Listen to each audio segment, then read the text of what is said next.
Nathan. And I'm Bobby. Hey, and guys, this could be a podcast, I think. Hall of Fame worthy. Oh, it can, certainly. First round. On the local rock radio station, they were talking about Billy Idol not being in the Rock and Roll Hall of Fame. Oh, Billy Idol's not in the Rock and Roll Hall of Fame.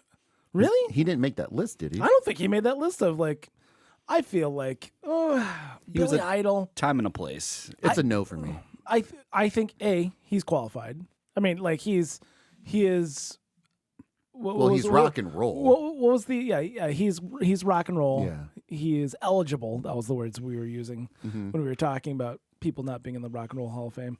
He's eligible. Is he deserving? I think it's going to be like 2055, maybe. Well, I don't know how the hall works. So if it operates the same way as like the Major League Baseball Hall of Fame, like where there's after their allotted time, then the writers can post-mortemously write them in and stuff like that. If that's the whole thing that's going on, then everyone's going to get in. And that's my problem, though, is saying that like everyone and their mother can get in because they played rock and roll or they were successful for a short period of time. I think that given the length of time, eventually, everybody and their mother should be anybody that's... Then what's it for? No, I think... Like, should the Gin Blossoms be in the Rock and Roll Hall of Fame? That's a little bit... They had equal to, or if not more, hits than Billy Idol. I would say just because the Gin Blossoms are not rock and roll, for starters. What are you talking about? The Gin Blossoms are the alternative rock, like radio rock, whatever classic definition you want to give the Gin Blossoms. I wouldn't even, like, they're in... Like, I think it's just indie. Gin Blossoms. I guess they're not indie. Well, no, but they're not. They're alternative, but not alternative rock. And what are you talking we're about? Splitting hairs here, man. Yeah. This is no, like when you allow Motown artists in. It's an American alternative rock band. Yeah. Okay, I mean, listen, that's what Wikipedia says. And I would say they had. So Billy Idol looked it up last night. Only 4 top 10 singles. 4 top 10 hits. Yeah. Okay, that's Gin fine. Blossoms, that at least. Till I Hear It From You. Hey Jealousy. Yeah, that doesn't. Yeah, it doesn't say Hey rock and roll. Doesn't say rock and roll to me. But like the third member of the Supremes does.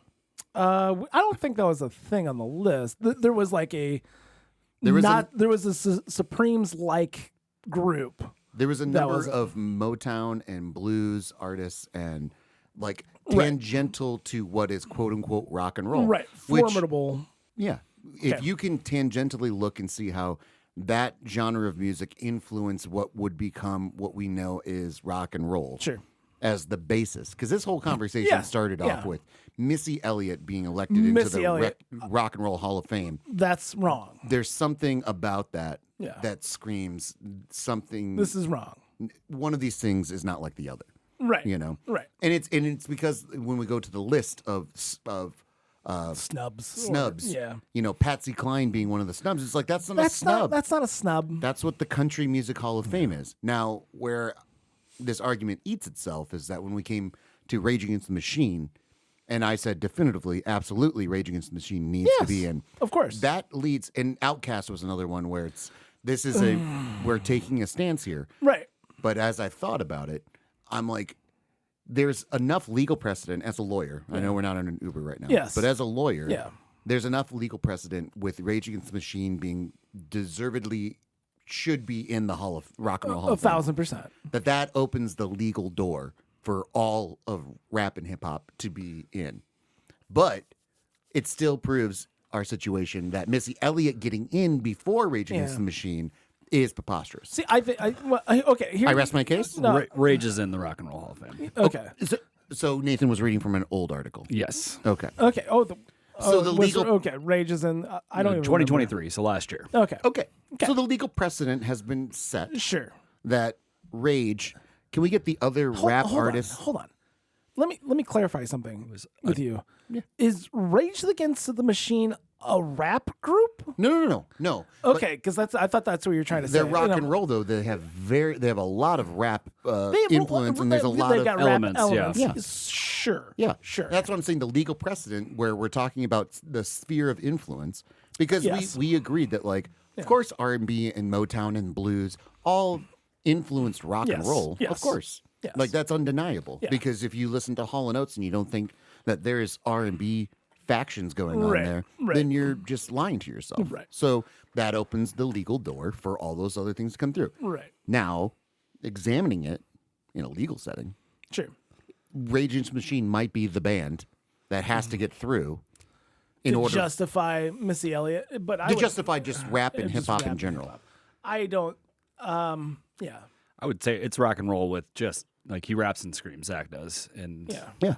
Zach de la Rocha. Sure. Okay, say his full name. he somewhat sings. So it's kind of a muddy kind of. I can't vocalist. wait for Linkin Park to get in. Well, that opens the door. Well, I think and they Linkin- probably. Yeah, I Linkin- don't think they like- should. And I just don't a, think they hand, should. a You don't handful of the groups you were thinking of was Outkast and A Tribe Called Quest and De La Soul were Yeah. three of the groups on the list. Right. And while and I'm going to hold firm in my belief that hip hop should not be in rock and roll. Have its own category, and all three It's- of those would be in a hip hop Yeah, Hall of Fame. Definitely. Well, I think both can exist though too, where you can. I mean, I'm sure there is a rock some- or there's a there's- rap hip hop Hall of Fame, but in the Rock and Roll Hall of Fame, and this is where I don't want to let everyone and their mother in, Right. is because just because they are influential in music in general, quote Sure. unquote music, like it doesn't mean that they get into the Rock and Roll Hall of Fame. It's called the Rock and Roll Hall of Fame. Right. Rename it. Make Right. it the Music Hall of Fame. Yeah. They have a museum too for Hip Hop Hall of Fame. Yeah. Here's my thing about Billy Idol is that he does have the 4 hits. Sure, that is not as influential as so it's not as prominent. It doesn't have as long of a tail, but also I feel like Is that a musical term? I mean no, just like it's got a long tail. It's got a long lasting effect, right? I also feel like Billy Idol is more representative of rock and roll and rock and roll artistry compared to like a lot of other bands. When you think of rock and roll, you literally think of Billy Idol screaming rock and roll, wearing a leather jacket. You know, I mean that's kind of he embodies the idea and the concept of rock and roll at that time. Okay. I mean, he was kind of like a Taylor Swift for the early '80s. I mean, that's a bad example, but Yeah. he was everywhere. It was He- a bad well, example. He was everywhere though. Taylor Like, Swift has more than 4 hits. So but Tiffany just- was Taylor Swift in the 80s as well. Does Tiffany belong in? I just meant like he was as big of a star as there could be Yeah. in music He's at, been- at one point in his time. I'm not saying it's like egregious that Billy Idol is like would go into the Rock and Roll Hall of Fame.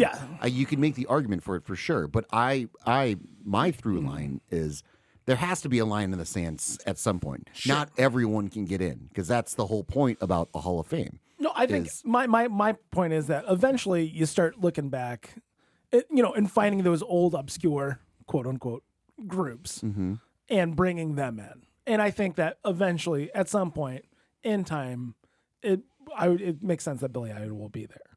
Okay, well here's permission to expand upon this idea, Your Honor. Sure. Okay. Sure. Cole, can you look up is the band Tesla are they in the Rock and Roll Hall of Fame? I'm gonna guess no, but I'm gonna guess no too. Okay. But also- well, hold on. yeah, And so okay. that's for my assistant to go and do. Okay. I don't like that. My question to you. Well, this is the courtroom. This is a courtroom, Cole. My question to do that. My question to you though is Matchbox 20 deserving of being in the Rock and Roll Hall of Fame? They are not. Tesla is not. Tesla is not. Okay. Yeah. Yes, but more so than the Gin Blossoms. How about that? Definitely. Well, Yeah, sure. yeah. And for me, it's an absolute yes that they deserve to be in. Yeah, your trepidation from saying yes to Matchbox 20, but your authority of saying yes to Billy Idol Yeah. is it's incongruent to the court. Because I think it's that while rock and roll, quote unquote, was pop music, right? It was pop music, but The lines were blurred more in the past. yeah, there was, yeah, it was. You can make a case that AC/DC was a pop band as well because they had hits on the radio, which are right, popular hits. Yes, That's yeah, all we're talking right, about. right? But in with the bifurcation, I mean, the how everything's broken apart now, and I would say that it was a little bit more pop. They're a little bit more pop than rock and roll. Right, but Also, I'm saying this as, hey, you know what's rock and roll? but Billy Idol was also pop music as well. Yeah, right. That's what I'm saying. I'm saying that. Just because he wore a leather agree. jacket, that Right. doesn't. That's what posers do to try to look hard. Yeah, when I think about the classification of radio station airplay, that's where a lot of these walls are coming up. But are we talking about like 1999? I mean, this is. Hey, I'm telling you right now, Matchbox 20. I don't think it was played on the rock station. It is now. Hey, listen, this morning as I was taking the kids to school, Smooth came on the oldie station. Yeah. And I'm just like, this Song's is 20 years old. What was it, 99? 99, yeah. Yeah, it's just like, really? 25 years? And that, like, as a kid, Elvis was on the oldie station, and now it's Matchbox 20. I disagree with you wholeheartedly. They are absolutely a rock and roll band. I don't know what you're even talking about right now. There's so much. I think you're that way alternate. off It's all that. Is Dave Matthews Band supposed to be in the Rock and Roll Hall of Fame? They will be for They sure will be, if yeah. they're not Okay. already. All right. It's yeah. Rock and roll is But this goes into my whole thing of like, well, yeah, because you're allowing the alternate or like the Motown R&B Yes. Yeah. blues in, but you're not allowing the offshoots of what rock and roll inspired in Right. the children of rock and roll to get in. sure. More pop. I mean, Hall & Oates, I would say, is R&B / pop, and that's fine.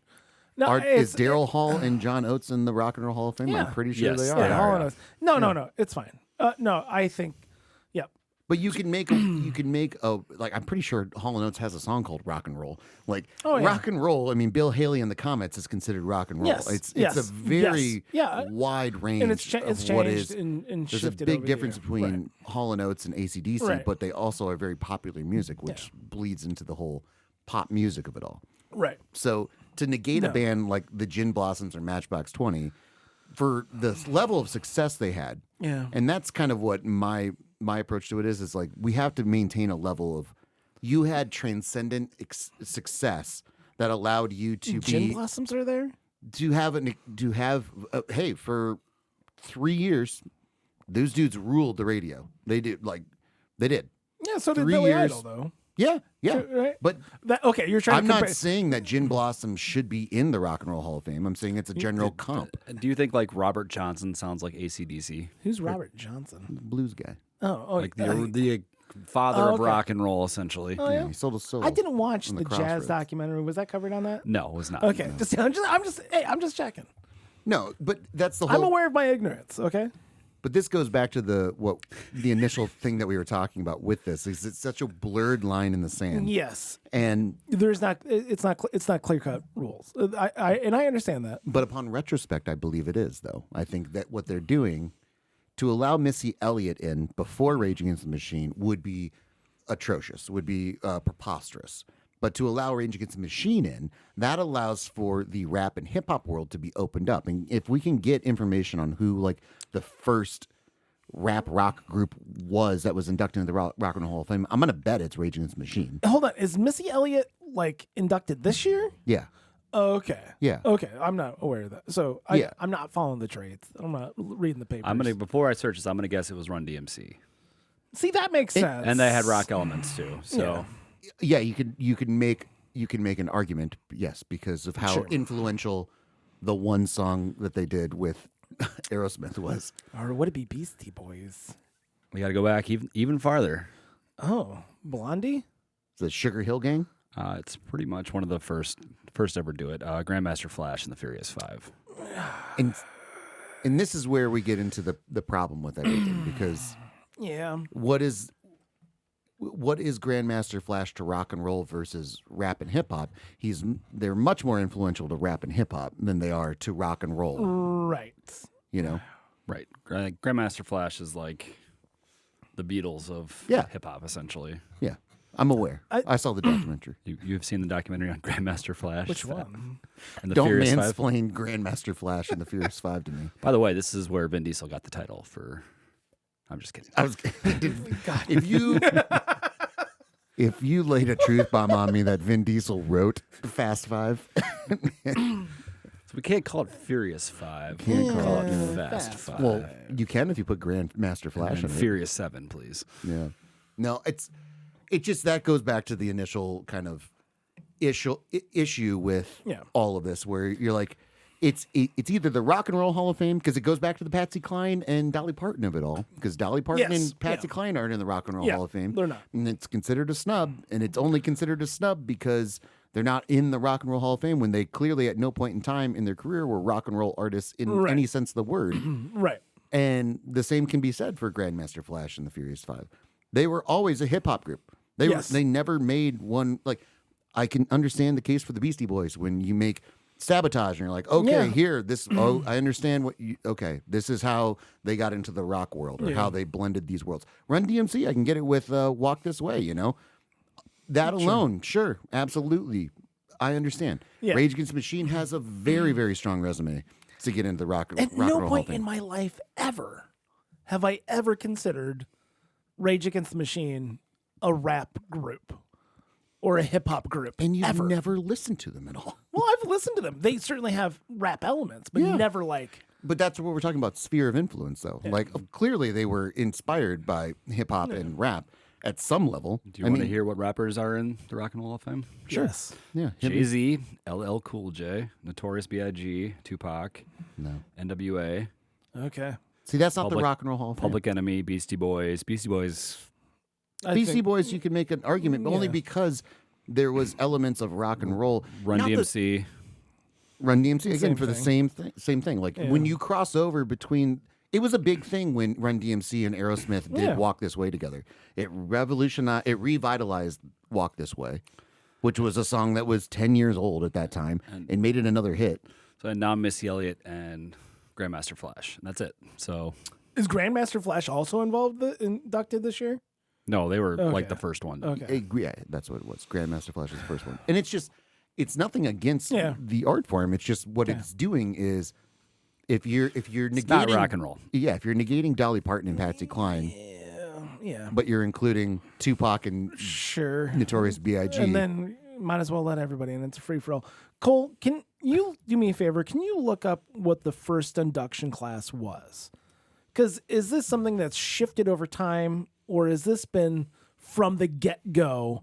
This has 1,000% shifted over time. This has become like the award show, and Cole can look it up and everything. But like, this is only for shock value. And this is where it goes back to the pandering of people. Yeah, pandering, basically, sure. which is what it's doing. It's just, well, I'm sure Tupac was inducted 10 years after he was killed.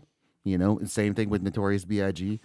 Something along those lines. Do you guys want to take a guess at who was in the first class of the Rock and Roll Hall of Fame in 1986? In 1986, Elvis Presley, There's one. Rolling Stones. John Lennon. It's mostly 50s and 60s, 40s, 50s, and 60s. Actually, 40s, 50s. Oh, what you just said his name, Rock Around the Clock guy. Well, Chuck Berry. Chuck Berry was in there. Okay. Okay. And then What did you just Like- said it? what? Rock Around the Clock guy. Bill Haley in the Comets. Yeah. No. Oh, Let's go Roy Orbison.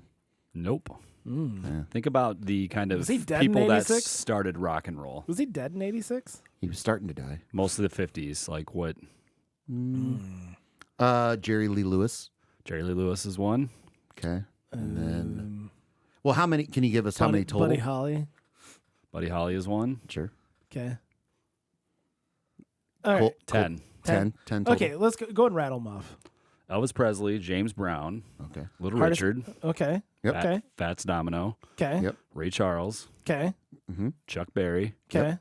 and this one will make you guys question a little bit. Sam Cooke. No. Yeah. Absolutely. You think he's rock and roll? Yeah. Well, Again, you're leaving the door open. I'm just thinking legally here.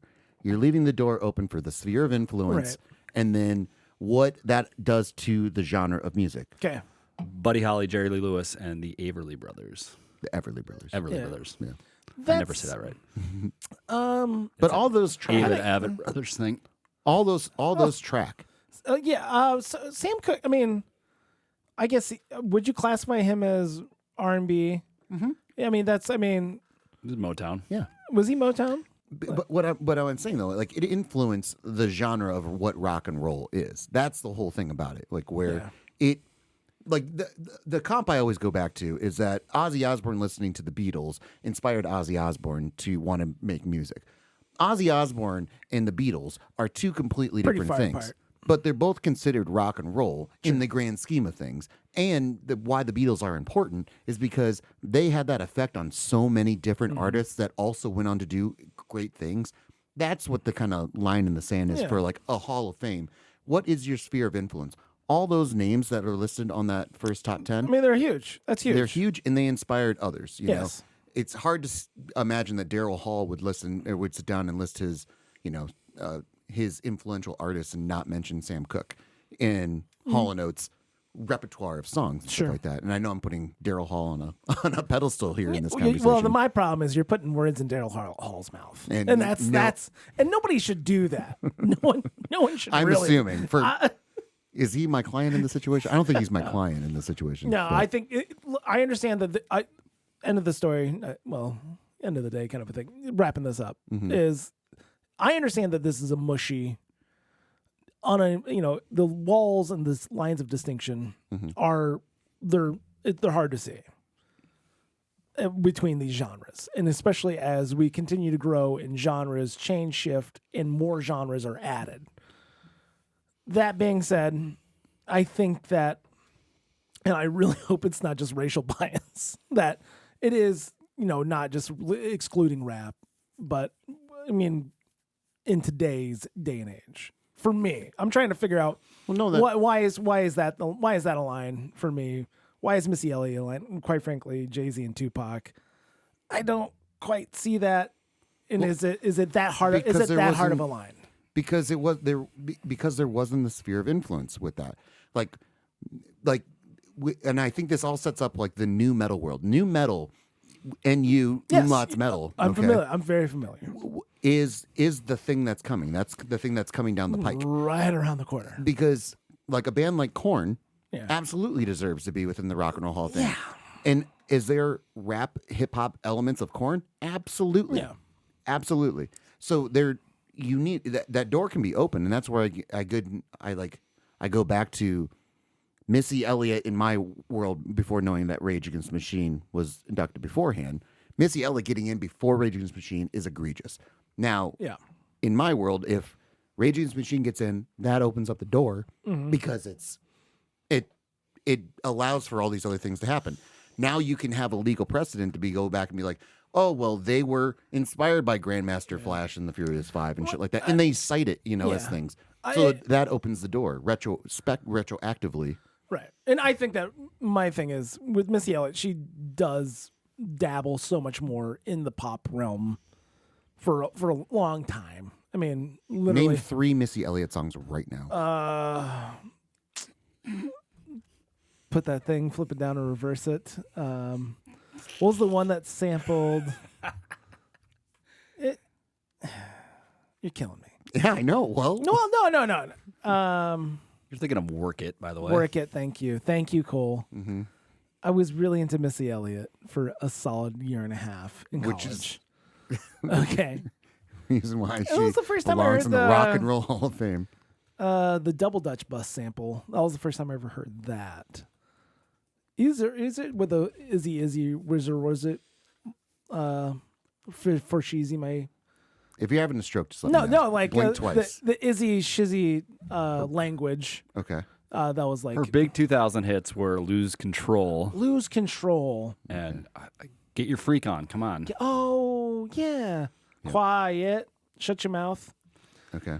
So hey, in the fantastic film The Rundown, starring Dwayne "The Rock" Johnson, there was a fantastic and Sean William Scott. There was a fantastic mashup of "Get Your Freak On" and shit. No, I'm losing it. Apparently, my brain decided that all the Missy Elliott knowledge needs to be evacuated. Because it's not Hall of Fame worthy. Make room for a lot of other things. Or just change the name to Music Hall of Fame. Yeah, if that's what you're generally doing. Or you can do that. Yeah, exactly. Yeah, it's. We're getting and rightfully so, I think we're getting hung up on. It's called the Rock and Roll Music Hall of Fame. Right. So if you don't have Right. like Patsy Cline is a huge snub, or Dolly Parton is a huge. Well, it's like, well, yeah, because there's the Country Music Hall of Fame, Yeah. which they were enshrined in probably in the first class. Like, Right. there's clearly its own different thing. Country music and rock and roll are two different things. Now, Graham Parsons is a person that was brought up when you were looking through that list. Graham Parsons is a huge influencer of what became Americana, basically. So this whole world of blending rock and roll and country music, he was one of those huge influencers and one of the first people to start doing it. So absolutely, he belongs in the Rock and Roll Hall of Fame because he started blending those two worlds, and that became its own subgenre of alt country, Americana, and a lot of the music that we know today. I mean, anything that's on Yellowstone. Yeah. Cross Canadian truckers. Don't bring up Yellowstone. I know. I mean, you could argue that with any of like the Sun Records people, where it was all kind of a mixture of country folk and rock and roll. Yeah, in Gospel music, I guess. based Yeah. on Gospel. the Jerry Lee Lewis of it all. I mean, or even I guess They were all like the Johnny Elvis Cash. of it all. Yeah. Elvis. Dolly Parton should be in then. Right. I mean, theoretically, if you're that's- following the through line. That's the problem. Yeah. Is that now it's just chaos. And that's where it goes back to the whole. It's now we're just letting everybody in. So therefore, why is it special? For me, I was kind of almost referencing. So the university I work with, You work with them? work for. Okay. They do an athletic hall of fame every year. Right. Everyone that's ever performed athletics gets in. It like to a certain point, a little bit. Once you get kind of those, okay, obviously that person. Oh, hey, We have a 5-person Hall of Fame. well, like this is. Oh, hey, they're eligible this year. Of course, that's a first ballot guy, right? And it's like, well, shit. What else do we got? That one team in the '60s was pretty good. You know, they didn't win the conference championship. They didn't do, amazing things. They had a pretty solid run of like 2 years with a core group of these guys. Real Billy Idol situation. And so it's like, okay, they're old enough. Who else? They're old enough. That's all that matters. They've been passed over for this year. For so many years. One guy died of cancer last And year, now, so we're good to go. And now it's time to go ahead and bring him in. Yeah. That's kind of where I'm at with Billy Idol. Okay. Where it's like, he's not a first ballot. He's not a second ballot. I mean, we're talking about like 40 years after his eligibility to. Well, when's the ballot end? Because here's the other thing. This is what I think about. There's no. I don't think there is a ballot ending thing I think, as compared to baseball. He's less qualified than Andrew Jones for sure. and that brings me to my next point, Cole, is that like so when I was 12 years old. I don't know who Andrew Jones. I know. is. I'm going to tell you. I know of an Andrew Jones, but He's getting really good. So as a 12-year-old, I'm a Braves fan. I'm an Atlanta Braves fan. They're a baseball team. Yeah. They play in Atlanta, if you can guess it. yeah. Okay. I'm familiar. Yeah. So they used to be Chris on Rocker? No. John Rocker. John Rocker, John thank you. Rocker. Chris Rocker. You were so worried about being racist during the Hall of Fame talk that Chris Rocker has to be the amalgamation of I love that guy. Chris Rocker, the most racist black guy in the world. John Rocker was racist. John too. Rocker. Yeah, he was. Yeah. So was Chris Rocker. He's even And then he was worse. like featured in Joe's versus Pros. He's loosely based on. It's Kenny Powers, loosely based on John Rocker's. Oh, really? Yeah. Yep. Oh, really? So anyway, as a 12-year-old, I was watching the Atlanta Braves in the World Series, and they had a 19-year-old Curacalian player named Andrew Jones, spelled with a U instead of an E. Okay. Okay. And he comes in and he hits 2 home runs in the World Series in one game. Youngest player ever to hit 2 home runs in the World Series. Youngest player to home run, I believe, is the initial stat. How many people have hit more than 2 home? I mean, hit 2 home runs in a World Series to begin with. That's Reggie Jackson hit 3. Albert in the same Pujols hit game. 3 in one Yeah, game. yeah. I think that was only 2 that ever hit 3. Yeah.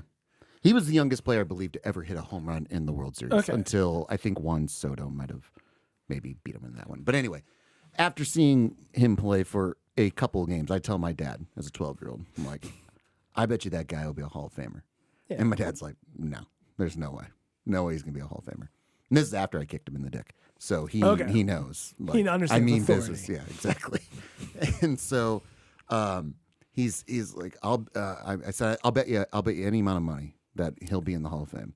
Any amount of money? Any amount of money. I'm this, cocksure, brazen kid. Did your dad calculate inflation No. into this bet? Well, I hope now he did because he's like, we'll bet $100. I'm like, all right, we'll bet $100 that this guy will be in the Hall of Fame, and he'll take the other side that he won't be. This is what year was this? 1997. 1997. Cole, can you do the calculation? What a dollar was worth in 1997. And also, what year would he be a first round ballot? He started his pro career with 31 games in 96. 96, yeah. So So that would have been the year. Can you remind me of the rules as far as like first ballot? Like, how is it 5 years after you retire? I don't know. That's a cool question. But I'm telling you a story. Okay. So Andrew Jones goes on to have a very historical career. He wins 10 straight Gold Gloves, which in baseball is very impressive. It's only been done by I've never heard of this guy. very few people. Okay. Yeah. He hits close to 400 home runs, if not 400 home runs. He hit what the hell? I just lost it. He hit 434 home runs. Okay, so That's he hit a lot. 434 home runs. He's won 10 straight Gold Gloves. Yes. So the best defensive player in that single Yes. position. Yeah. So center fielder, he wins it. Okay, does that for 10 years in the steroid era. Never popped for anything. Just has a tremendous career. He is up for a contract with the Braves. He becomes a free agent. He signs this massive deal with the Los Angeles Dodgers. He has never played anywhere outside of Atlanta in his professional career. Okay. He goes to the Dodgers on this huge contract, which happens to people. He falls flat on his face because the contract's just too stressful, basically. There's just so much pressure to be the guy, and he wasn't. He only played half. The next 2 seasons, he played about half the games in the season. Yes. And So he got hurt, derailed. He fell off a cliff a little bit, but then he rebounded, and then he stayed in the league for. What was his total playing? Was it 17 years or something like that? 17, 18, 19, 20 years? He played from 96 to 2012, 17 years. 17 years. So if he would have retired as a Brave before he went to free agency, Sure. he's a no doubt Hall of Famer. Yeah. Like they would have just given it to him, then like, here you go, here it is. He's almost being he's being hindered by the His length of his longevity, career. yeah. Because he had a resurgence to get to that 400 home runs and everything like that. He became a very good platoon player, person that could just come off the bench, hit a home run. Like he did that for a long time. And he hit over 25 home runs in 10 straight seasons. Yeah. And including a high of 51 and 128 RBIs. Yeah. And so there's only like I think 10 players in baseball history who have hit 400 home runs and won 10 Gold Gloves, and he's the only one that's not in the Hall of Fame. And so I believe he has 2 more years in the Hall of Fame, or 2 more years of eligibility. If, See, I don't like that. I don't like capping the amount of years. I think that's. But again, it leads to this thing where you're just like, at some point, we have to move on. We have to make way for other things to come in. We can't just give it to everybody. Right. But also you've got your. Like I said, you've got your first ballot guys. Like the year that they're eligible, which I think it's like something like it's 5 years after. Is it 5 years after you retire or something like that? I can't remember. I've already told you I don't know. I know you know. I get that. You want to give those guys. You're getting those forcers in right away. Mm-hmm. But then there's a lot that you're telling me that there's not been a dry spell in baseball since Andrew Jones is retired. That there hasn't been a year where there's been a lot of guys that aren't awesome. I mean, I just what I'm saying is there are going to be years where there's not, amazing, record-breaking players. What he's trying to say is Derek Jeter comes up and obviously he's going to get in first time. Right. Yeah.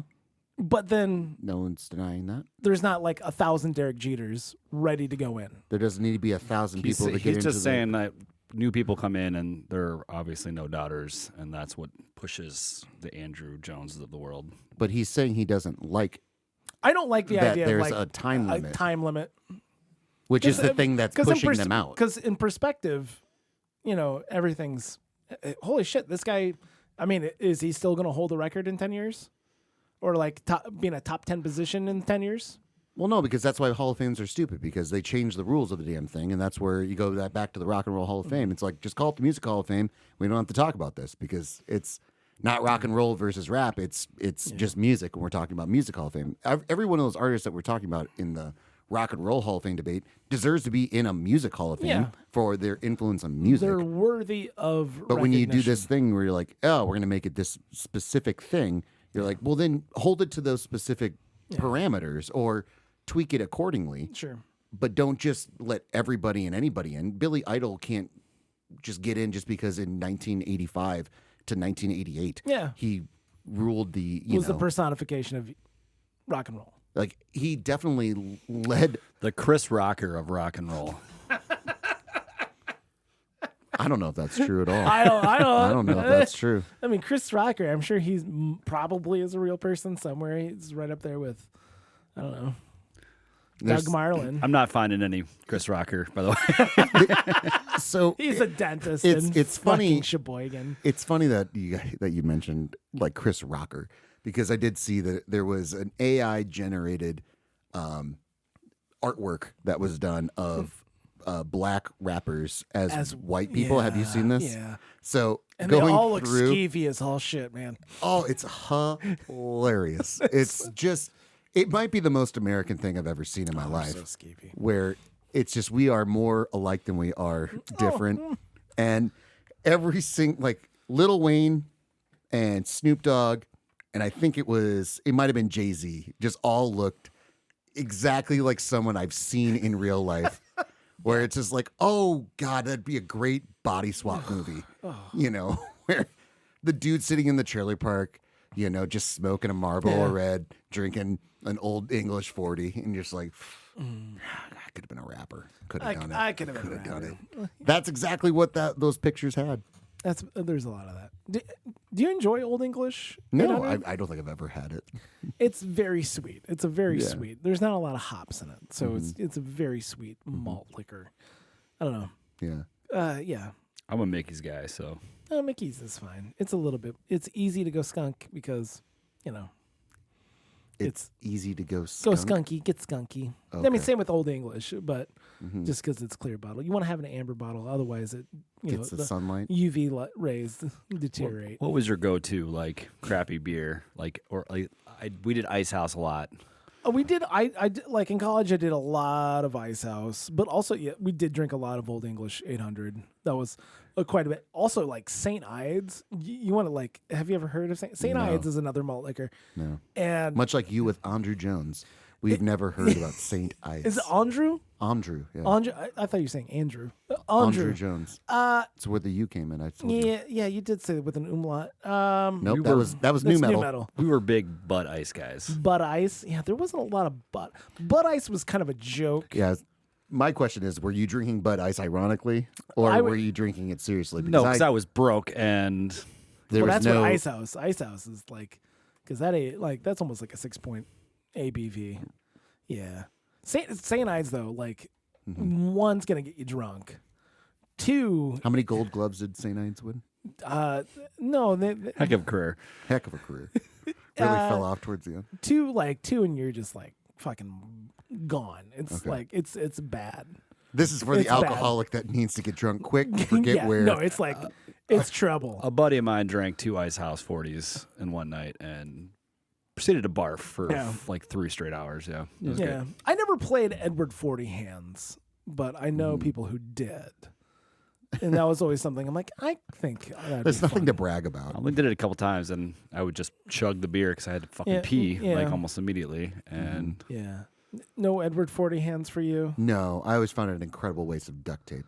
That's a waste of duct tape. Oh, that and the moon mission. Apollo 13 was a real waste of duct tape. I'll tell you that. That's taxpayers' duct tape right there. That's America's duct tape. Yeah. We have to pay for that. Yeah. Well, it's the shipping. It's the shipping where they get you. It is. It really is. To the moon? They didn't even get there. You have to pay full postage. So you're not a malt liquor guy? No, I haven't dabbled much with malt liquor. I'm sure there's been times where I've sipped a little of something. Yeah, I mean it's fine. It's because there's not a lot of hops in it, so it doesn't have that bitterness.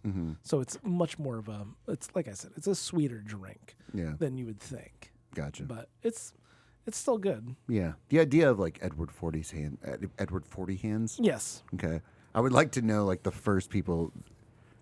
They're not like great American men of genius style. Yeah, no, I think level, but I think it really was a college humor, like, thing. Like maybe one or two people did it, and then it got posted on College Humor. no, I'm just posing against it. I think this is like a panty raid situation where I'm gonna guess it came out after Edward Scissorhands. yeah, Came out after Edward Scissorhands. Yeah. No, for me it was like College Humor. Yeah, that was like a weird aggregate site where literally like you could just people just post pictures. Same thing with the Shocker, right? The whole idea of that was Dane Cook. Dane Cook. I don't. Well, yeah, he did have a thing out. Yeah. I remember he did sing his special in college. Yeah, But the idea of having the it's Shocker, the only way to get to the degree. having the Shocker out, flashing it like it's a gang sign in photos, that was much more of a College Humor thing. I think that coincides incredibly with Dane Cook's career, by the way. Well, he didn't talk about like, hey, make sure when you throw up a Shocker as you're taking your picture. I'm pretty sure on the Round Table special that he did, or the Circle special, there was a giant Shocker logo that he was standing upon. But anyway, Anyhow, I don't care enough to go back and revisit no, Dane and we Cook's don't need to. stand-up. But I think this goes into, if we're going to learn from the history of this podcast, is that we thought that panty raids started with the Revenge of the Nerds, and clearly started from a college A in lot earlier. the Quad Cities of Iowa. Augustana. Yeah. Beautiful. So I'm going to give credit They're in to Illinois. close to us. It doesn't Yeah, matter. I'm just going to say that, like, I'm pretty sure that Edward 40 Hands was something that was not developed by the internet. No. in the I early think it 2000s. spread. I think it spread from the internet. I think it was probably a smaller, very I was small. talking about the original thing Yeah. that people made, like not the great American men of genius that like made this stuff happen. Right. Yeah. I don't think they're men of genius either. No. No, I'm just talking about the beginning of the Yeah. thing. I don't. Well, there was a porn parody called Edward Penis Hands, Okay. which is great. Yeah. Can you just say everything that's on the webpage right now as awkwardly as possible? I guess it was a line said, scissors for hands, penis for hands, 40 for hands, and that was the inspiration, I guess. And what year was that? It was after 1990. Okay. All right. Got that going. Was it prior to 9/11? Because that's what's really important. Well, There's no real... there's no real... it'd be answer. crazy if it came out before Edward Scissorhands and they referenced Scissorhands, and that's where Yeah. Tim Burton was like, "Wait a second, Wait a second. penises and 40s aside, let's tackle this thing, hey Johnny." That's what I think. Yeah. If you could get a better understanding when the parody pornography Edward Penis Hands came out, that'd be great. Just because I want that search history on your computer more than Follow up satire porn about a down on her luck dildo sales rep. Speaking of which, you watched Poor Things. How'd that go? Oh, yeah. Hey, let's talk about the movies that we're supposed to watch. So I did. Here's the thing. The idea of spending money on movies is hurtful. It breaks my soul just a little bit. And I did. Hey, this isn't on you. I know. No, it's just it's the weird thing where I haven't paid for movies in a long, long time. you pay for them every fucking month. No, it's different. That's like your cable subscription. you Got know? him. Yeah. Anyhow, because hey, listen, in college, This is girl math. This is going back to the other thing that we were talking in about. college for Nathan's movie reviews, I included the price of my rentals in my time slip, so I didn't have to pay for them. Afterwards, I had my own movie review show, and Was that also called Nathan's Movie Reviews? No, it was called Movie Trust. And I didn't pay for movies. I went to the theater literally 3 times a week for movies I didn't actually review, and I just watched a shit ton of movies. Tax evasion. No, because it was a sponsorship deal. It was a sponsorship deal. Sure. So I That's got another to, word for tax evasion. I got to go watch movies anytime I want. Okay, go on. Anyhow, So now here we are in the Wonder why future. the movies are struggling. And I have, I had not been to the movie theater since before the pandemic. Literally. And I haven't. I went and watched Dune 2. That was not on the list. But I'm like, oh, this is the first time. It's the first time I've been in that movie theater that since it's changed hands. But also, I'm like, this is the first time I've been in a movie theater. Literally since I went and watched Onward. Anyhow, so paying money to go watch movies breaks my soul. I did it for the podcast. Because you care. Because I care about the listeners, not you, That's fine. not Cole, for the listeners. Okay. Talk about taking the long way to get to the end of the story there. Jesus Christ. Yeah. So I watched Anatomy of the Fall, Okay. which I think there's a strong case. I have no idea what the woman's name is for her to be Best Actress. I think that. Okay. I really All do right. think that it was a very good performance.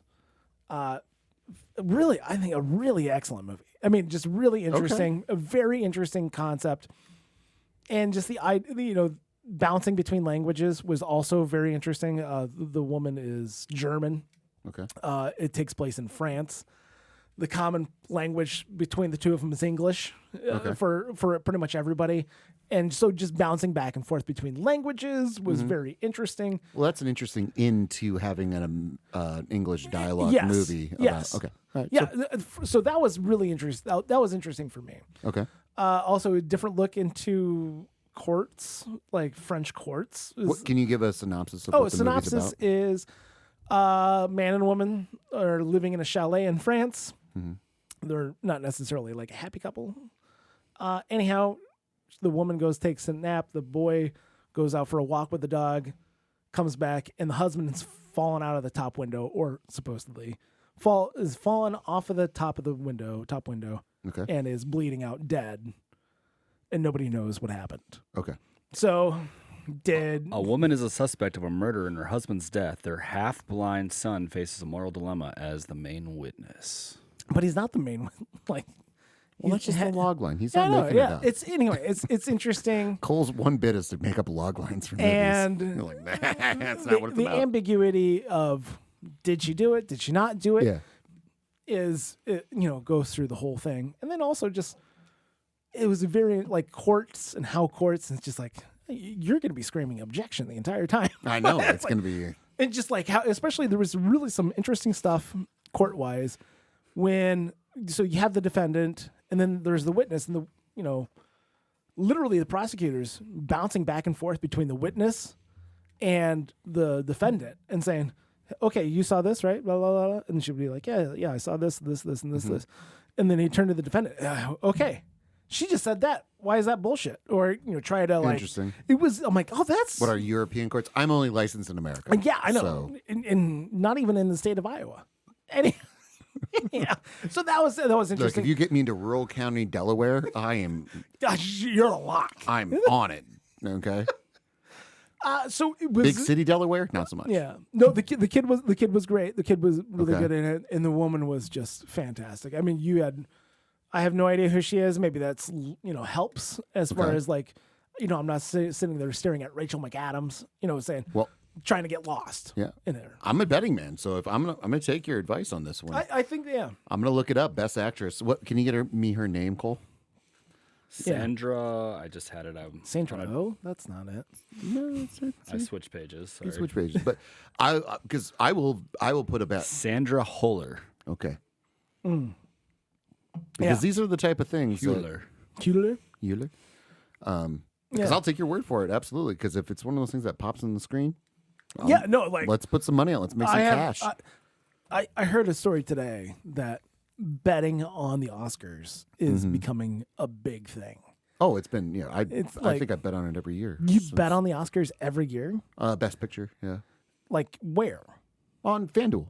On FanDuel? Yeah. Okay. Yeah, they have it. Okay. That's interesting. Okay. Yeah, I did it with Best Director Quentin Tarantino for Once Upon a Time in Hollywood. Oh yeah. Yeah. Did he And win? He didn't win it, I believe. I don't think he I won don't think it. he won. Yeah. No, because I'm like, well, this has got to be it. This is his whole thing. This is Yeah. This goes into the Academy. And they're The just Academy. got to pander, and you got to put Billy Idol in there when you don't need Billy Idol. Man, I'm not getting sucked in. No, I enjoyed it quite a bit. I think it's a nice slow burn. I mean, here's the deal. This would be a fantastic, like, you could make a 6-episode like BBC drama out of it, or a limited series out of it. I think that'd be great. But it was, I think it clocked in at like 2.5 hours, something like that. So I mean, plenty of time for it to breathe and like hold on people, see like frustration on their face, see it like them, wrestling with it. So you enjoyed it? I enjoyed it quite a bit. Gotcha. Yeah. Do you regret buying it? No, because I didn't buy that one. I rented that one. It cost me $6. No. You rented it. Yes. Yes, I rented that. Renting is. Did still I considered- regret well, hold on. renting it? Yeah, it'd be great if I didn't have to rent it, but it's fine. Because I feel like I'm so far removed from the rental days these days that it's not something. It's a big purchase. It's a big purchase as compared to what it was. Even though like the price is not that far off from what it was. Yeah. And you get it for 2 days, but I'm not like gonna go rewatch it immediately. I don't know. I know I've said it before on the podcast to you, but Yeah, you had it's this idea. just, to me, this is something I want. It's almost like a childhood dream fulfilled. Yeah. I have no problem. And the fact that they haven't upped the rates, I mean, $3.99 for a movie to rent. This was $6. I know, but like a general Amazon rent, this is Oscar season. It's one of the darlings. Sure. So of course we're going to get some extra. At Blockbuster, if they would ever do that, I would also ignore that movie during that time as well. Yeah. Unless somebody challenged you. Now, let's get to the other movie, Poor Things. Yeah. Unfortunately, all of the times at the theater, I could not make because it was like egregious. It was either like, hey, listen, we're all busy. We're busy people. Sure. Could I sneak out in the middle of the day and go watch a movie? Yeah. Sure. I can That's do how that. busy we are. That's how busy we are. And I'm like, oh shit, it's like 2:00 this day. Nope, can't do that. 3:00 this day. No, can't do that. So I ended up having to. Because they did a re-release in the theaters. Yes. So they kind of closed the wall. Yes. So I'm like, it's fine. And then I'm like, oh, look it up. And I was like, oh shit, maybe I can rent it. You think I can rent it now? No, I have to fucking buy it. So I now own in perpetuity from the fantastic people at Amazon.com a license to watch Poor Things. It's a write-off, though. Whenever I want, I can just pull up Poor Things and watch it. I got to add something real quick. Yeah. It's on Hulu, so It did. It like literally came on Hulu yesterday. Yesterday? Yeah. Are you shitting me? Yes. I noticed Oh that my too. God. Yeah. Like it would just debut Like- because you told us that you watched this yesterday and that you had to buy it. And Oh my everything. God. I love that so much. And I pulled up Hulu and I was like, was just Poor Things right there at the front. Fuck. Ah! No, I really. No, That's good. I get it. I have it forever now. It's for me. How much was it? It was like $13. It's like a whole month of Hulu without ads. So yeah, no, I can watch it anytime I Anytime want. you want.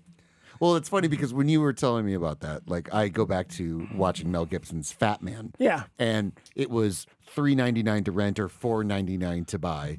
And it was like, oh, well, or it might have been a situation where I only could buy it, whatever the situation was. I ended up buying Fat Man, not because I love the movie Fat Man, Because you haven't seen it yet.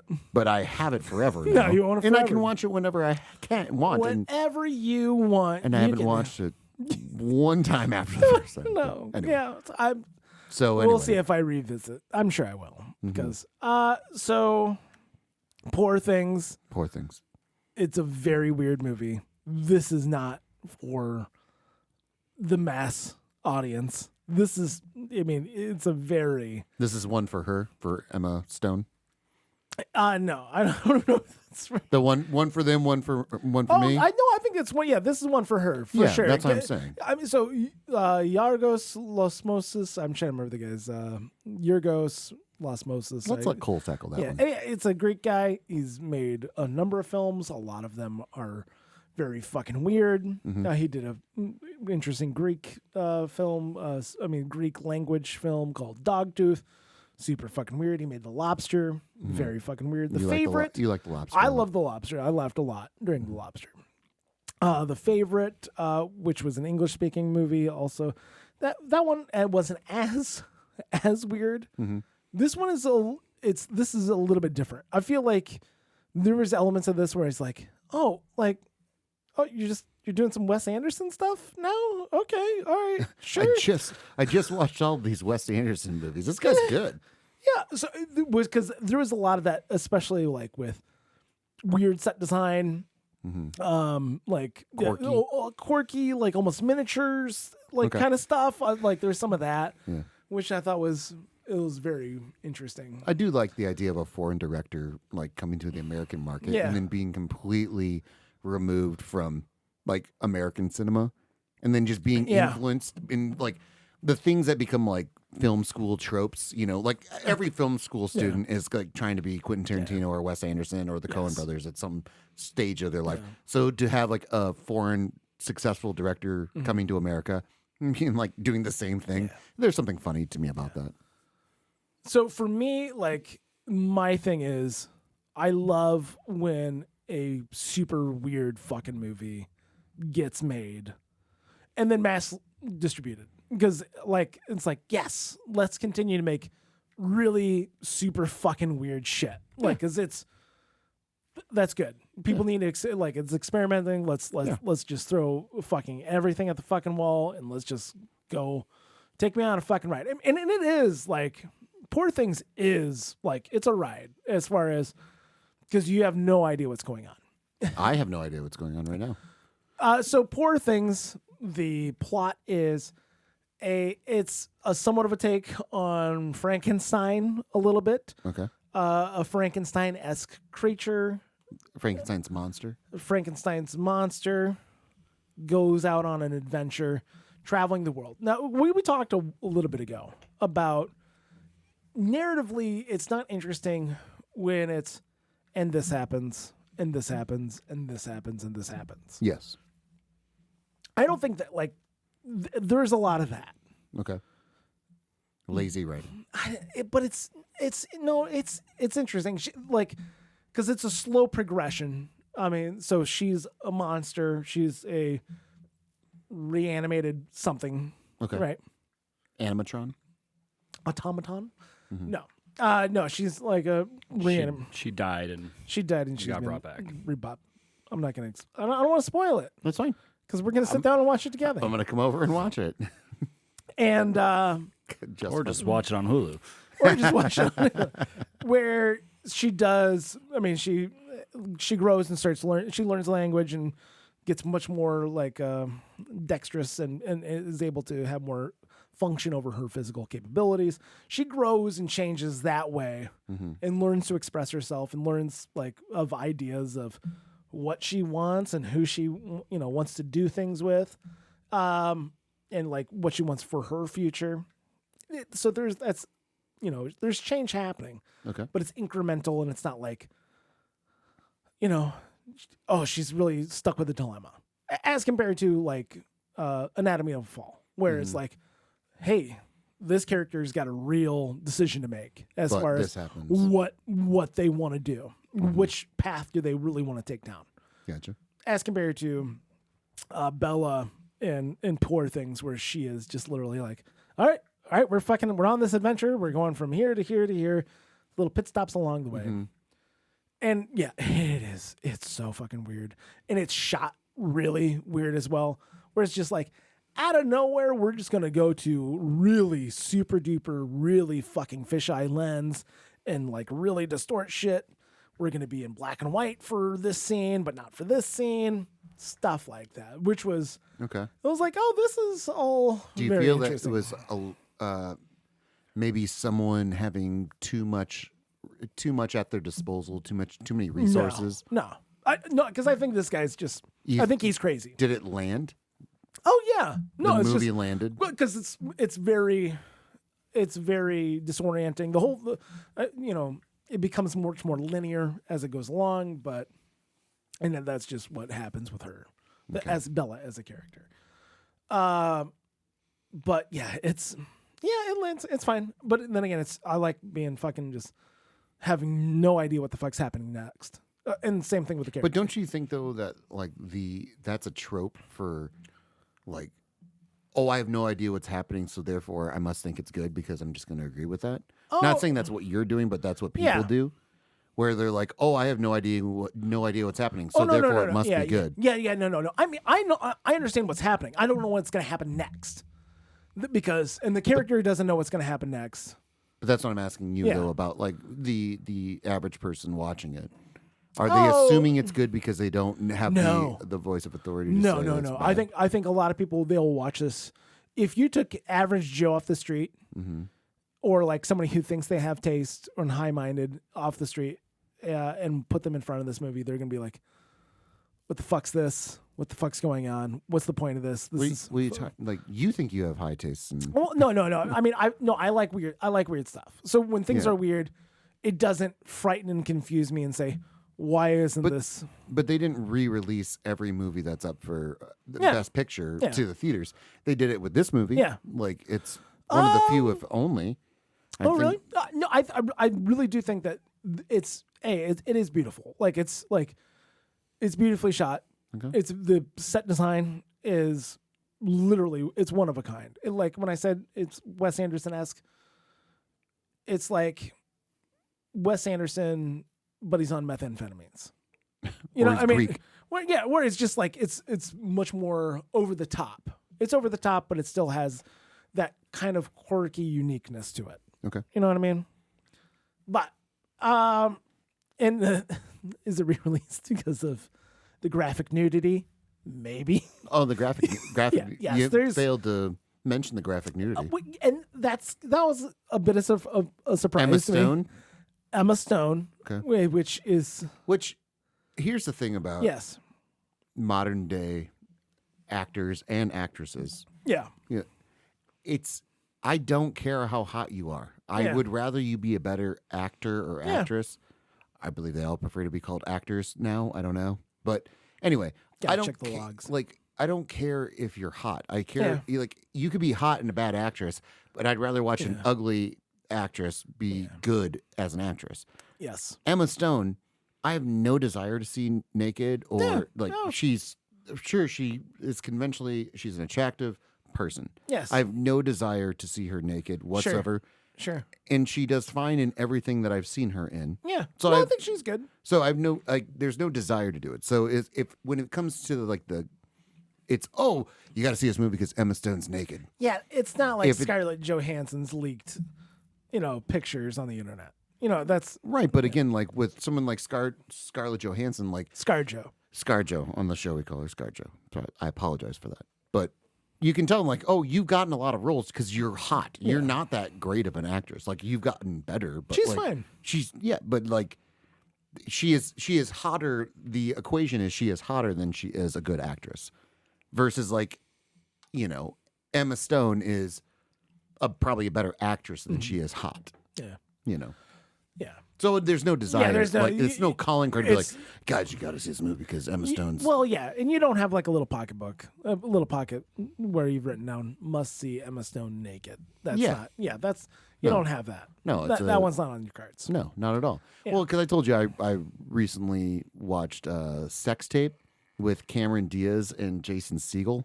Oh, yeah? Have you ever seen this movie? No. For review of my movie, which I'm not going to talk about. Did we watch like the last scene of that? We did. I showed you the last scene of it, which I'm pretty sure. But you see Cameron Diaz's ass in it. Yeah. And you're like, oh, yeah, that's a nice ass. Yeah. It's like no doubt there was never a doubt in my mind that Cameron Diaz's ass was probably something that was nice to look at. Sure. I really in this situation I don't really care. Yeah. Not since The Mask. Have you really thought about? Well, there's something about married. There's a see-through cami or something like that. Oh. But again, it's like to me, of course she's attractive, but it's not like, oh my God, if I could only see Cameron Diaz's tits. then my life will Oh, be yeah. complete. You know, Yeah. it's just like I would rather her just be good in a movie and then funny and shit like that, and then that's all I need to do. Sure. Like, it's not going to put butts in the seats. It will for some, but Yeah. No, and the first time you see nudity from Emma Stone it's very clinical and just kind of like it's kind of standoffish, and it's like, geez, all right, that's the kind of movie that this is, all right, just her top kind of falls off just like while she's passed out or something. I can't remember. It's like, oh, okay, that's all right. is that your story? Yeah. I can't remember. Her top just fell off. Well, no, she was drugged and like she By was who? by God. Okay. That's what she refers to. Willem Dafoe plays the doctor / father figure who is incredibly disfigured. Like he does. That's just Willem Dafoe's face. No, it's more. It's extra. He's got like weird skin grafts. It's super weird, and she refers to him as God. Can we get a tally of how many times Nathan has said weird about this one movie? It's a weird fucking movie. 35. I don't know. I think it's around 35. Yeah. And that's fine. Just look up synonyms for weird, just to give him another word. Odd, strange. Sure. That's all I'm asking. That's all I'm asking. But that's the best way to describe it. Anyhow, so yeah, and then it goes into a little bit more gratuitous stuff, but that's besides the point. Gratuitous, what do you mean? Well, no, I want to save it. You don't want to be. It wants to be a surprise. It needs to be a surprise for everybody. I don't want to spoil it, not just for you, Gotcha. for all the listeners. Okay. Because also it's got like it's a really funny edit as well. It's a really great edit. Okay, so synopsis: which movie was better? Which movie did you enjoy better? Honestly, I think I enjoyed Anatomy of a Fall. Okay. More. Did that surprise you? Like, did the viewing experience of Anatomy of a Fall like kind of was it an enjoyable ride? No, because I knew that was good. So I know. It met like Anatomy of the Fall met my expectations. Poor Things met my expectations, maybe just barely. I mean, just kind of, it was like just a little bit. I think I pumped it up too much in my brain. Okay. Poor Things, just because I really enjoyed this guy's work. Yeah. Quite a bit. This is your licorice pizza. This is America's licorice pizza. So the idea that so it wasn't as good, and also I felt like. And just the confusion, like of like I don't know what's happening next, because it is so not a standard story. Gotcha. That trying to keep up. I'm trying to keep up. Okay, what's going on? So what are we doing? Yeah. Okay. What do you got? Well, I'm gonna look up because I'm gonna see if they have the odds on FanDuel yet. I mean, we're gonna just see because look, if I'm a betting man, you know this. I'm a betting man. So Are we not going to call out Cole? What do you mean? Cole? Cole to look up shit? What? No. Did you not watch your movies? Oh, well, this is... I can't remember where mine are, so. You didn't watch... I watched Oppenheimer. You didn't watch... His first pick. American Fiction. Did I get flowers? Nope. Nope, I got that. You had American Fiction. Cole, you had American Fiction, Oppenheimer, and The Zone of Interest. Zone of Interest, which is an A24 movie. Yep. It's about Nazis, I think. Yeah. Maybe. Yes, it is about Nazis. Yes. Can't wait. So you didn't watch it. You didn't watch any of this. You brought nothing to the table. This is the last podcast we're going to do before before the Oscars. The Oscars. You were given a long time. Ironically, the same actress as Same mattress? Saint Mattress. Saint's mattress? Saint Mattress. God, the same mattress. I love that. What was your other movie? Anatomy of the Fall. Anatomy of a Fall. She's in The Zone of Interest. Oh, is she? Second lead. German gal. All right. So- or if you watch the Zone of Interest, maybe eventually, whenever you get to it. Yeah, it wasn't like this was a 3-month listen, bit that we were doing. I waited till the last minute, but I I'm got not it done. paying $20 to rent The Zone of Interest. It's like It's a- 13. It's a write-off. It's a write-off, though. Yeah. Or other lies you tell yourself. Yeah. So speaking of write-offs, Okay. okay. Okay. All right, so we're going to be going. We're recording this podcast today. Yes. Okay, and then we're both going to be gone next week. Yeah, it's spring break. Yeah. Woo! So we're gonna record a pod while we're gone. Yes. Okay. Yeah. Yeah, so you're not going to hear we're not going to understand the results of the Oscars. Yeah, right. This ties into Yeah. this. So we won't be talking in the next podcast about these results, and maybe giving Cole some time to maybe we'll let Cole Maybe. watch a full movie before we record the next one. In 2 weeks, can you watch 2 movies? I don't know. That's a tall order to ask him. I don't have $40, so Jeez. So if you could donate $40, anyway. No. So you're going to Japan. Yes. All right, and I'm going to New York City. Yes. The Big Apple. The Big Apple. What worlds do they, apart. What do they call Japan? What do they call Japan? Nihon? Nihon? Well, that's how you say Japan in Japanese. Okay. So FYI. Fly. Well, I appreciate it. So we've already established that you're going to be trying horse. Yes. Okay, and I'm going to be 1000%. trying some goat curry. Yeah. Okay, while go we're find there. get yourself some goat. Some goat curry. So Yeah. here's what we've kind of decided, or 'Kay. here's what I've decided for us. We've decided. The collective we, Yeah. the German we. Royal we. Oh, that's a better one. Yeah, that's more. The German Well, we. if Cole would watch the Zone of Interest, he would understand. get that joke. Yeah. So Yeah. anyway, we're gonna do some challenges. Okay. Yes. Okay. Yes. So that you have to.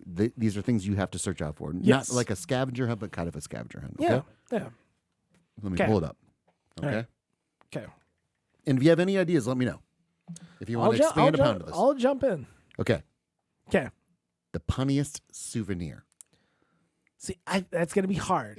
That's gonna be hard for me. Yeah. Not only the language barrier, but also you can find Japanese are pretty literal people. you can find a shirt that says "I'm turning Japanese. I will die." correct. Okay. Yeah. All right. Because I wouldn't hold my breath, but okay. But we're worlds apart. Yeah. We're worlds apart. Yes. And so this is kind of like an expedition for Yes. you. Okay. And I understand that there are very literal people. Yes. So I feel finding the punniest souvenir that's good. in a very literal people Okay. would be a prized possession. Okay. All Okay. right. Even if it sucks. Okay. Okay. Now, this is a little more open ended, Okay. and it could lead to things that like there's a dark alley that you have to go down and pay $50 to get in. Okay. We'll see. I don't know, but the craziest thing you saw. The craziest thing I saw. Okay, and for me as well.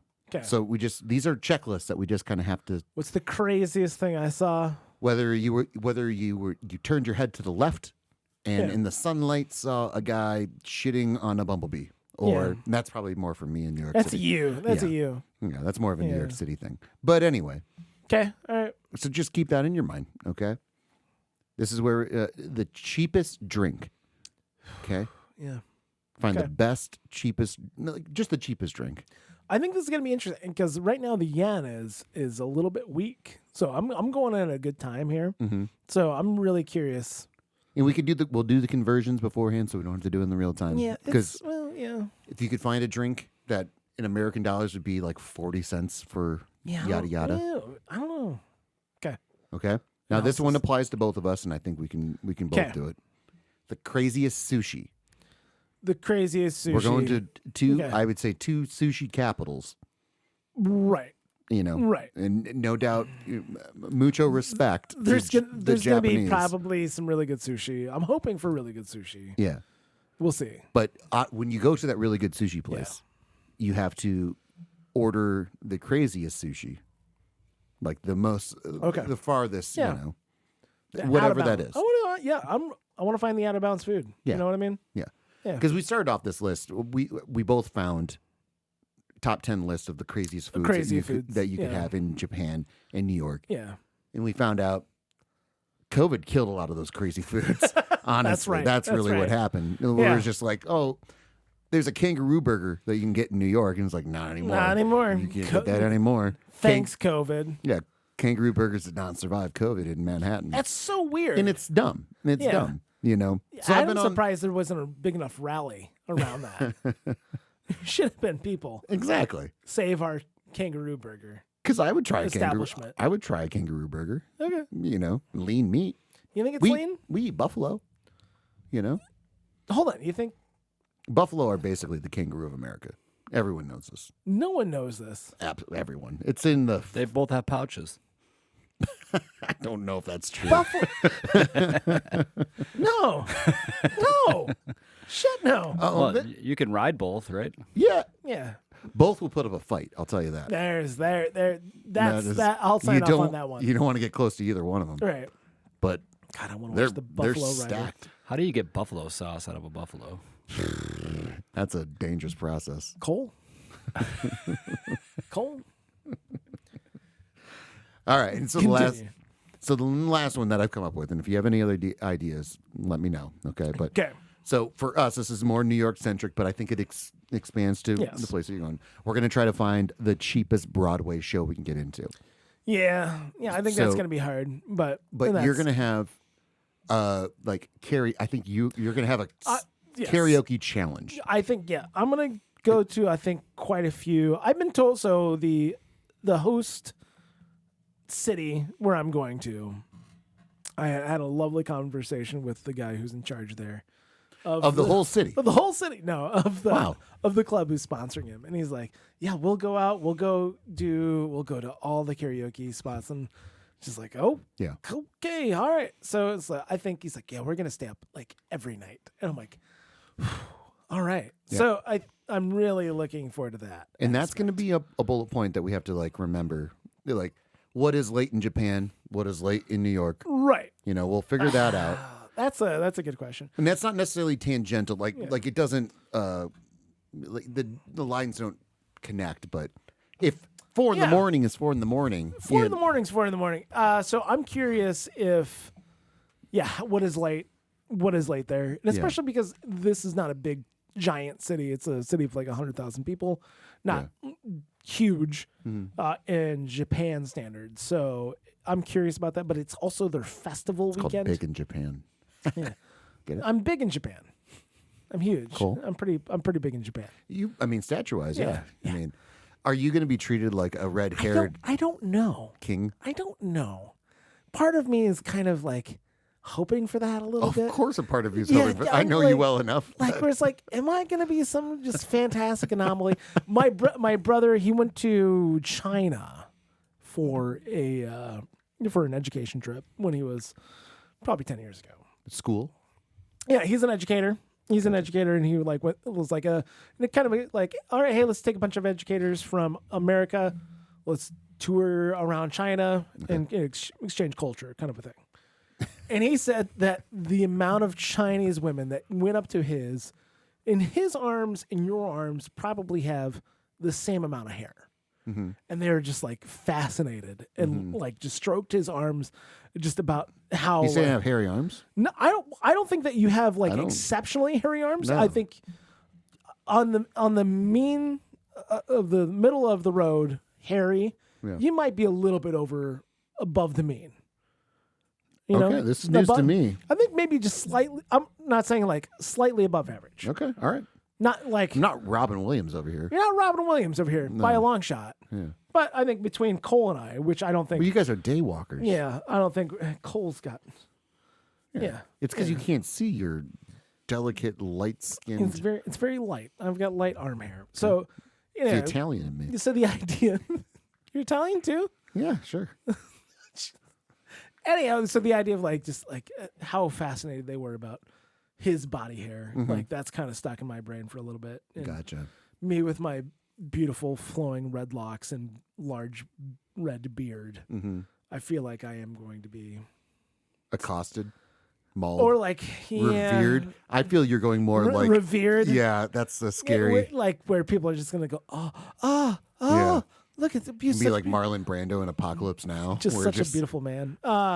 We lost him. Like Cole and I have to take a trip to Japan because Nathan has been sequestered in his own palace that he's made, and we just we are looking for red men, tall. Like he's not tall actually. But he's tall, you know. But tall like in the middle. it's like you got a hair that's long. How do I describe the ginger man? The ginger man. Asking Rita, like when I went to Jamaica, I was Moses, and also when I was in Ginger Moses. yeah, What? yeah, no, like between Jamaica and then in St. Lucia, I was referred to as Moses. The Caribbean people think of you as Moses. Moses. Yeah. So you're interested to see what the Asian people I'm think. curious what the Asian people think. I think I have an understanding what the Caribbeans think of me. Did they call you Moses? Yeah. Hey, Moses. Hey, what's going on? I'm like, jeez, where the fuck are you? What are you talking about? What are you? He's like, yeah. Yeah, but you with your beard. Yeah. I was like, yeah. I like Moses because you can't tell if it's an insult or not. Like, Well, right. it's clearly a descriptor of Yes. your beard and everything like that. But also, I have hey been Moses, get over here. I have been referred to as Ginger Jesus and Ginger Santa. Like I've gotten that here in the States. Yeah. So whether or not I'm curious, I don't know. I don't know what to expect, quite frankly. I'm like probably not nearly as prepared for this trip as I probably should. I think mentally after this conversation, you should prepare because you're prone to narcissism. So Yeah, sure. So when people treat and revere you, and you're going to many karaoke bars, this is like talking. Oh, yeah, This is like talking to a heroin addict right before they're going to New York City, and you're like, "Hey, I'm going to go to New York," and you're like, No. "What we're going to do is going to go to every dive bar in New York," and you're like, "Oh, hey, so." yeah. You should have a really strong team of support system around you. Yeah. Because it could be really good for the show, but horrible for you as a person. Yeah, and the amount of like people I get that do get blackout drunk, Japanese people like just hit sake and like, and there's also kind of like a weird somewhere between sake and beer drink that's there as well that they fucking just pound. Yeah. And it's just like where the idea of like just blackout drunk vomiting in the streets Yeah. is normal over there, and I'm like, But they don't like puns. they don't like puns. They like drinking away their repressed feelings, I guess. I don't know. God, you're either going to be revered as a king or imprisoned. It's Very either or. quickly. It's either or. I mean, it's a 50-50. It's the same way you can take on a black bear. Hey, listen, it's a lot. Oh God, there's something about that. There's something about me fighting a black bear. I can't remember what it was. We've already tackled it. It's fine. It's fine. Don't worry about If it. you run into a black bear in Japan, let us know. They do consume bear over there as well. Yeah. Oh yeah. Sun bear is the variety of bear that they eat. See, I feel, and that's another thing that we can add to the list. That's where we were trying to quantify it, and we were trying to set like attainable meats. You know, Sure. Like, because one of the things that was on the list was like a cricket taco in New York for me. You know, like, do I want to eat a cricket taco? No, but If it's a street taco, if I can get it, you know, if I can get it for the show, much like you buying poor things, I'll do that. I'll buy a cricket taco. You know, I'll do it. It's gonna be so expensive. And it might be. I don't know. It's gonna be so expensive. But I can't guarantee that's going to be there, so I don't want to promise anything that I can't guarantee. Like, No, I think it's I'll search out stuff. So I think if we can come up with a list of the craziest, Yes. we know goat curries in New York. We know raw horse is in Japan. What other things should you do? I was like, I like the idea of like offensive gifts as well. Mm-hmm. I'm trying to like, once again, there's not a lot of like straight up humor in Japan, Yeah. so I don't know like how much, and also. Well, that's to Cole's point, though. If you language find a shirt as a that says, "I barrier. think I'm turning Japanese" in Japan, Yes. like yeah. absolutely, I you think win that's it. automatically. Well, yeah. Like, there's nothing I'm going to find in New York that's going to be funnier than "I think I'm turning Japanese" in Japan, given the context of their lack of punny humor. Yeah, I'm curious. Like the one punny guy in Japan, whose name's Steve, and he's just an expat. Yeah. I don't know. So trying to think what would be a good fit for you. I know. I only gave longest- you a week to think about it. Longest taxi ride? No, we'll take the subway. Are you doing Subway all the time? Yeah. No matter what? We'll Uber late at night probably. Okay. The subways late at night are just, and we're not going like You're not traversing. we're that not far. traversing. Yeah, we're going to the Bronx for a Yeah. day for the Bronx Zoo because I owe my wife a Bronx You owe Zoo. your wife a trip to the Bronx Zoo because Correct. it rained. It rained the last time we were there. Yeah. Torrential downpour would be another word Okay. for it. So, And I have no idea what the weather is going to be, by the way, as well. Like, is there like no I way said, to check? I can. I just haven't. Hey, listen, I haven't packed either. So, I am leaving in 2 days, and I haven't packed. I feel this nothing. is Nathan's apocalypse now. Cole, do you agree? Like, he is going. We're gonna never hear from him again. God, I hope so. No, we'll do this over Zoom. It's fine. I know that it's a buddy comedy where Cole and I have to adventure across the country or across the world to go find. Save me. No, not save you, just to find you. Red Moses. You may enter. Yes. Okay, so wait, I did. Okay. I did have a movie for Cole. Okay? Oh, But yeah. So we've established this. Okay, so what we're gonna do, we'll come back with those tenants. If you think of anything along the way, Yeah. text me. Let me know. We'll update. I'll let everybody you. I'll let as you we go. know. Okay, Yeah. but that is our mission. Who can buy the most nunchucks? That's good. I think it's gonna be. Well, I feel like it's gonna be easier for you Yeah, exactly. because also I got to get back through security. You gotta go through customs. I just gotta go through LaGuardia. How many? You can bring anything through LaGuardia. How many LaGuardia. nunchucks can you get in your carry-on? Yeah. Yeah. So, all right. So going back to our game here of it's not Celebrity Net Worth. It's not nearly as popular as Celebrity Net Worth, but testing Cole's ability to look at, or to know the random cast members, okay, of a given show. Closing his computer. He's closing his computer. We're keeping him honest. I'm gonna pull it up here, and so I'm gonna Do we, add a have, little. do we have a theme song for this one yet?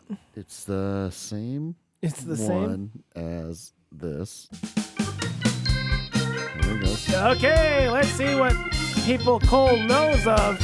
And this, what movie? I don't even know where we're at. I think we're in a working title is :1, but that's just me being punny. Colon one. :1. Colon one.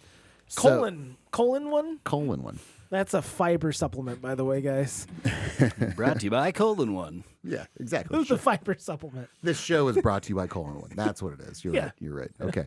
So this movie Because has they're both shit. Great. cool. Oh yeah. I So take that back.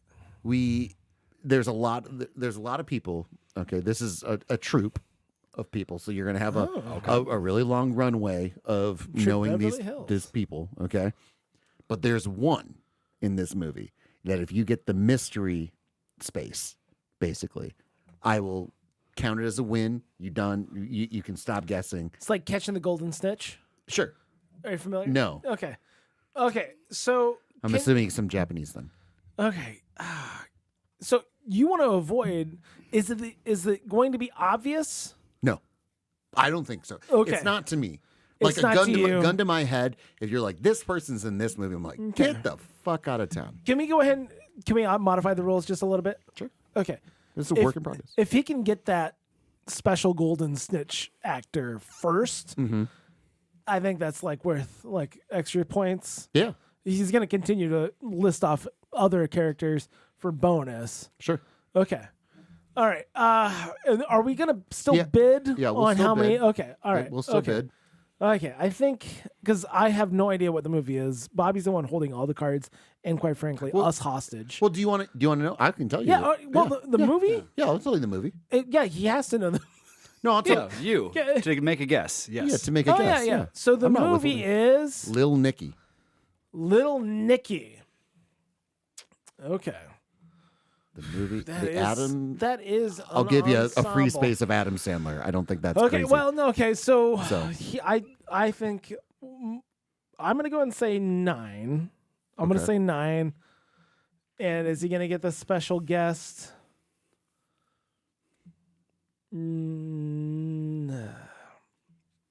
I don't think he's gonna get the special guest.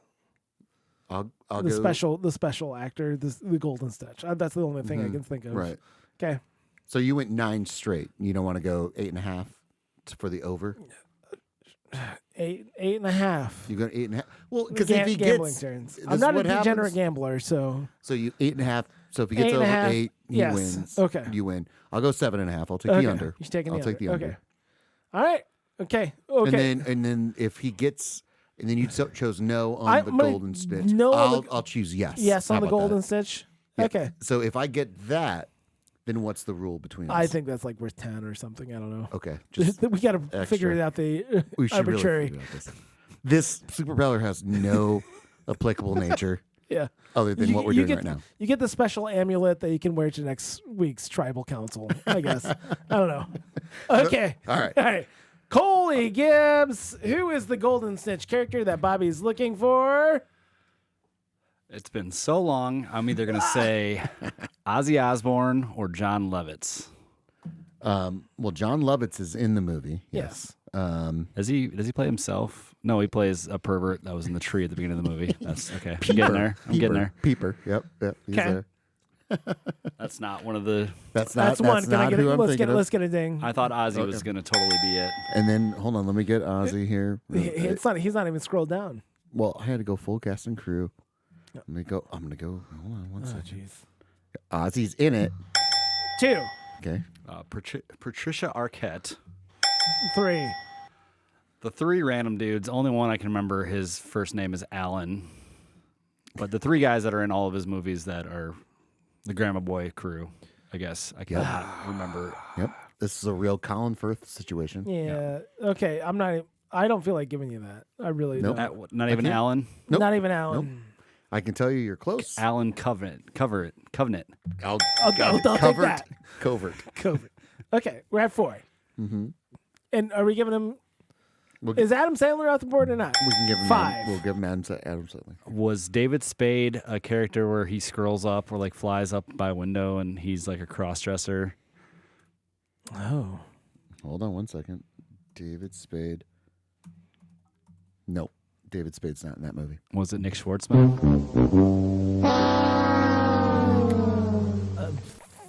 By the way, did you see what happened with him? Nick Swartzen's not in that movie. Oh, he's not. Okay, his brother is Reese Ilbis. I can't think of that guy's name either. Yeah. Well, you're close. And then there's also, I can't remember who his dad is either. Oh, come on. What are we at total? We're at 6? 5. 5. Again, it's been 5. probably 10 years since I watched think this I've movie. watched this movie once. Yeah. Keep going at God, that Adam there's- Sandler route. There's so many. Rob Schneider, There you go. 6. and I think that's the same. No, he is either the guy from Big Daddy or the You Can Do It guy from Waterboy. It doesn't. It's You a- don't need it's- to name the It's characters. it's the You Can Do It guy. I'm just working Yeah. through this, okay? I've watched this movie once. I don't want to attack your process. Okay. All right. We're at 6. I need 2 more out of you, Cole. Oh my God. You do need 2 more, need- and you have not gotten the silver bullet. Maybe that's what we'll call it. I don't know. I'm spitballing. It's Cold Snitch. David Hasselhoff? Let's find don't- David. I'm trying to remember who was all in hell, too. Nope. David Hasselhoff is not in it. Reese Witherspoon as his mom. There Is you that the go. character? 7. Nope. Damn it. 7. But that's good though, because when you were saying Reese is like, well, that's close. I don't want to give him that though. Okay. Who the hell is his dad?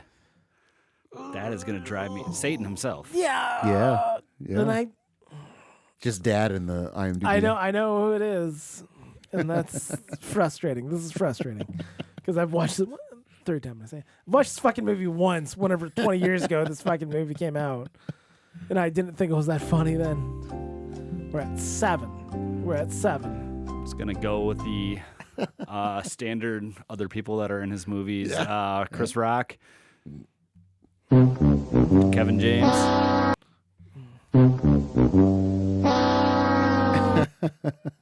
Just like, Why am I blanking?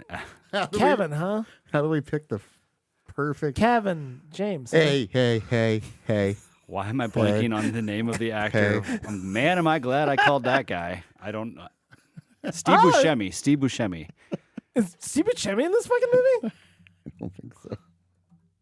Nope. I thought everybody was in everything that he did. No. No, and you still haven't gotten. Oh, come on. right, one more guess. Think of Grandma's Boy. Think of Grandma's Boy. Hey, No, as far as like of the names. Kevin Nealon. Kevin Nealon is in there. Oh shit! No, I wasn't even thinking that. I was thinking of, of the 3 dudes. That's in everything. Yeah, I cannot name the other 2 guys at all. The guy's names is the name in Grandma's Boy. Harvey Keitel Harvey Keitel was is the. his dad. Oh, yeah. I was thinking Kevin Nealon. I knew it was an older guy, and him and Reese Witherspoon kind of get together at the end of the movie, which is Dante. Robert Smigel is Beefy, the voice of the dog. So Oh, that's right. There is a talking dog. See, Dana it's been- Carvey is in it as a referee. Oh, I don't remember. He's the referee in the basketball the game. basketball Yeah, game. yeah. Michael McKean is the chief of police, and then the X Special? Factor special thing, the Deacon. Do you remember who played the Deacon in the movie? Was it George Carlin? Nope, that's That's Dogma. Dogma. For some reason, I thought he was in that too. I Yeah. remember him in Dogma. Yeah. It's gonna shock you the way it shocked me when I saw it. Andy Richter. Quentin Tarantino Oh. I had no idea it was in plays that movie. the blind deacon. Oh yeah, yeah. I have no idea what you're First fucking runs talking in. about. I didn't either until I saw it playing in public today, and I was like, "Is that Quentin Tarantino, Tarantino? like as a street preacher?" Doesn't he like knock him into a sewer or something? Yeah, and he dies. Yeah, but I'm like, "What the hell?" Like, Oh, I don't even remember that at all. no, because I like you have not watched Little Nicky since the first time I watched it. Harvey Keitel. Harvey Keitel. So there you go. You win that round. But I'm going to say there was some serious aiding and abetting going on. No, I mean, just You were Yeah, heavy I just hinting saw that at I Kevin. said Reese. Reese I said Ifans. I was close though. Yeah, you were. Oh, and then Rodney Dangerfield played the grandpa. That was Ashley Yeah. Lucifer. Right. Oh yeah, I was trying to. That's where I got confused between the two. Yep. So there you go. I just remember Harvey Keitel. And at the end of the day. Yeah, this could be a podcast. Hey everyone, thanks so much for listening. We really appreciate it. Yeah, we've noticed you. You see us. We see you. You know, Yeah. it takes a village in this crazy, crazy world. So Right. we really appreciate everyone putting forth the effort to like and subscribe, and feel free to share it with your friends as well. Yeah, that's great. Yeah, that'd be great. Because listen, I paid way too much to own a license of Poor Things. Now I've got to recoup that cost somehow. So if you Yeah. could help us out, it would be appreciated. And the less my wife knows, the better.